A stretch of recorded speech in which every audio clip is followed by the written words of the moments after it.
Good Monday morning. Glad to have you with me today.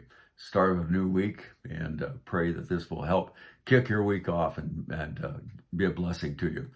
My Bible reading is in 1 Samuel 25 and 6, Psalm 63, and Matthew chapter 9. And from chapter 25, verse 15 of 1 Samuel is where a seed comes that I want to plant in our hearts today.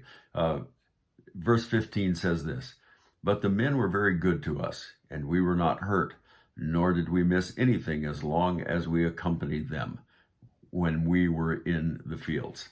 Well, this, of course, is the account of David and Abigail, Nabal and his reluctance, I guess we could say, to help out David's men when they asked some food and some provisions from them, and he turned them away. But here, this is just a remarkable account when you consider especially the kind of men that David's followers were at that point. In chapter 22, verse 2, it describes the kind of men that followed David. "And everyone who was in distress, everyone who was in debt, and everyone who was discontented gathered to him. So he became captain over them, and there were about 400 men with him." Well, not the choicest of men. Everyone distressed, debt, and discontented. Not the kind of group that you would use in an enlistment campaign. But that isn't what really makes it so remarkable. These were the kind of men who would, in all likelihood, have taken advantage of Nabal's herders. They could have and certainly would have taken whatever provisions they needed, but they didn't. Well, why not? I think it was because of the character of their leader that they prohibited that kind of action.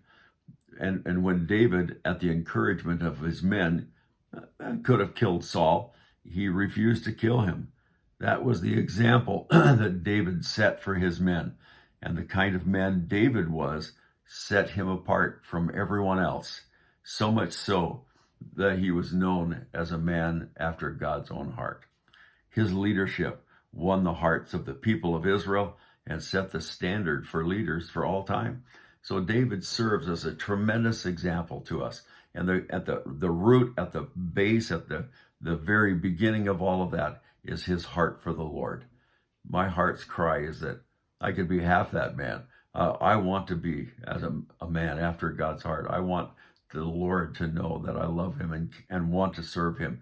And I pray that that's each and every one of our hearts today, that we would love God with all of our heart, soul, mind, and strength, that we would love him to the degree that nothing else matters, that's the supreme thing that drives us. And I pray that God would instill that in our hearts today, that we would love him like that. Amen. I pray the Lord will bless you today as you seek to serve him with all of your strength, to live a life that is pleasing to the Lord. Amen. May the Lord richly bless you today, I pray, as you follow him.